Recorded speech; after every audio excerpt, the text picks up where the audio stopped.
IMUS in the morning program. Please welcome now from the great state of Arizona, Senator John McCain. Good morning, Senator McCain. Good morning, sir. Is your mood improved now that you got that sandwich? Man, a lot better. I was starving to death because I get up at 2 in the morning out here at the ranch. Hey, what's the latest on the flooding in Phoenix? It's bad. They had a very big thunderstorms, and I'm sure it'll be okay. But it's like has happened in a lot of places. There's significant damage, but and it's also the interesting thing. We've been in a multi-year drought through the whole entire Southwest, which is one of the reasons why we've had these terrible forest fires. But I'm sure our folks are resilient. One of the things, digressing here, that I resent is somebody, I'm talking about the former Vice President Dick Cheney, who got 5 or 6 deferments along with Joe Biden to keep from serving in Vietnam, criticizing you about anything.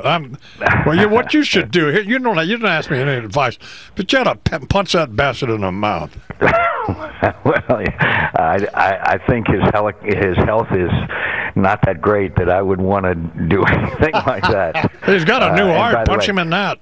Well, listen, I'm glad his health has improved, and obviously that operation was successful. He really went through a tough time. I'm glad he's well. I've always liked the Vice President. I thought he really was an excellent Secretary of Defense under Bush 1, and I was a little bit irritated because I wonder how long we have to talk about the selection of Sarah Palin, who I love, who I appreciate, and Todd and Sarah are very close friends, and I'm still proud of what we did. But after a while, you might want to move on, Yeah.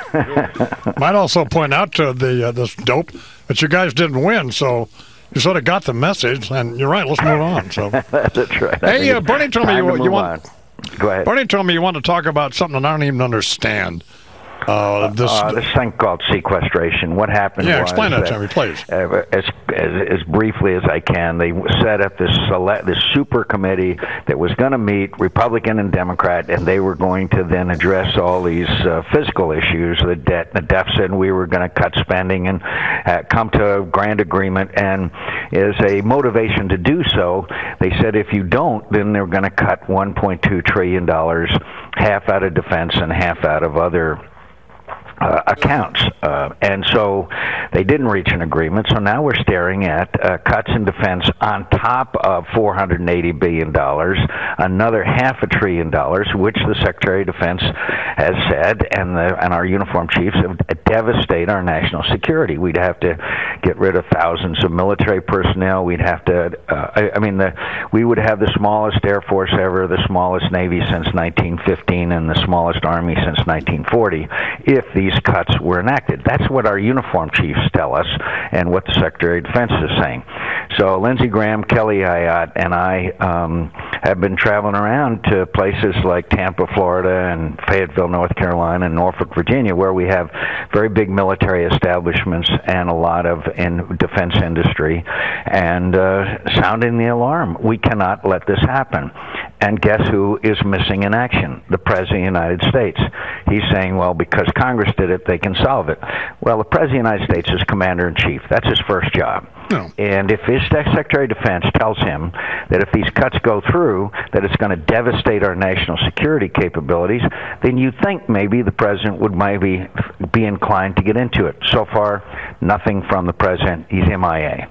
Any indication why he's been reluctant to get in it? I'm not sure that he cares that much. Really? I'll have, we'd have to find out from him. But you'd think any president whose Secretary of Defense tells him that if an occurrence takes place, which will be, by the way, beginning on 1 January, that is going to devastate our national security, our uniform chiefs say they're not going to be able to carry out their missions. You'd think the president might be motivated to get into the game.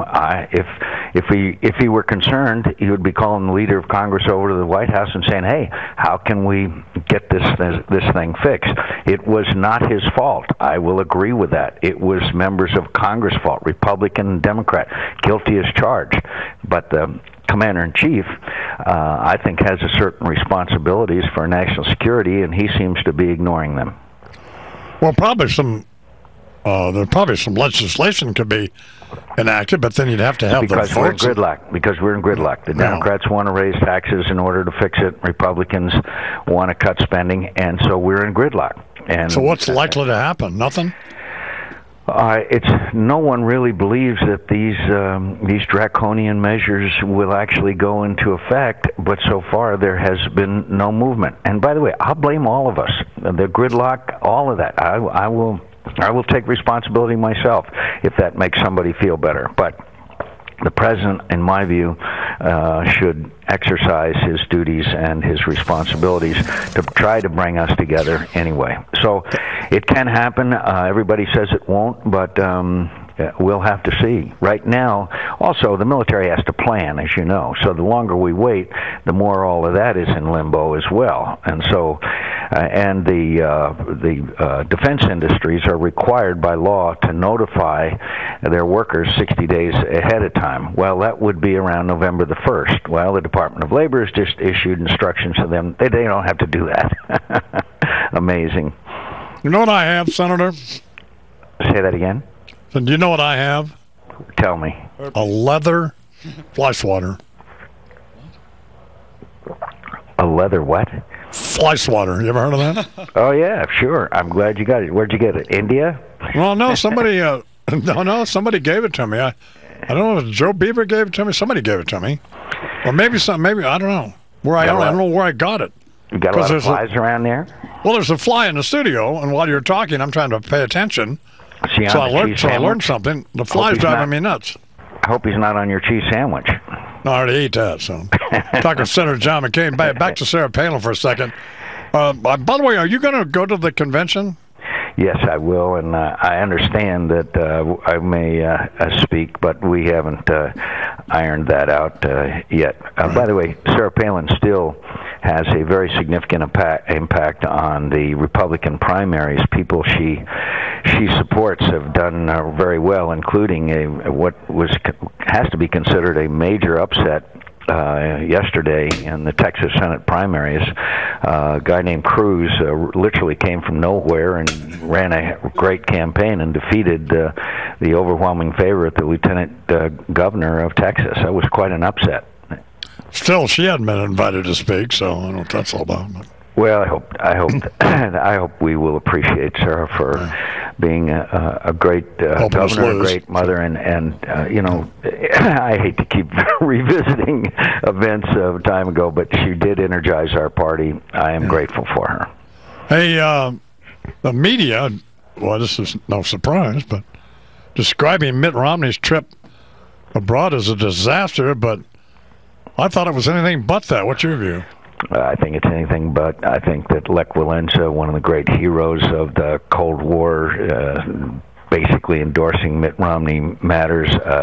There's no doubt that he and the Prime Minister of Israel, Benjamin Netanyahu, they've been friends for years, and I can assure you that the Israeli government and the Prime Minister of Israel has little or no confidence in this president and his administration, and that's why I think that we have a very good prospect of dramatically improved relations with Israel with Mitt Romney as President of the United States. I think he did a good job. As far as the Brits are concerned, well, fine. Who cares? But the rest of it, I think he did a very fine job, and I'm confident that he will be Reagan-esque as the commander-in-chief. Do you think the capital of Israel is Jerusalem? Yes, I do. Yes, what are you drinking? And I'm sorry. I apologize. I had a sip of coffee. Oh no, that's okay. No, I think yes, I believe the capital of Israel should be Jerusalem. I think that obviously that would have to be part of an overall settlement, but it's the ancient capital of Israel, and I think it should remain so. You been watching the Olympics at all? I've been watching some, but we've been traveling around on these. On the sequestration issue, and we've got the cybersecurity up here, and we've got a number of other issues. I've been trying to work on this issue of sequestration with some of my Democrat friends. We aren't making a lot of progress, but at least we're keeping talking. But yeah, I love the Olympics, and used to be better. I love the boxing. I love the boxing. Oh yeah, used to be better Yeah, I know. I see it. There's big boxing matches in Vegas every once in a while. It used to be better, though, when we had countries to hate who we wanted to beat. So. Yeah, during the Cold War, it was much better because it mattered whether we were going to win or lose the Cold War, how we did in the Olympics. All right, Senator. I want you to punch Cheney in the mouth. Tell him to shut up. Thanks, best to Deirdre and Wyatt. Thanks. Thanks, Senator. Senator John McCain in the Adams Main program, 11 minutes to the hour.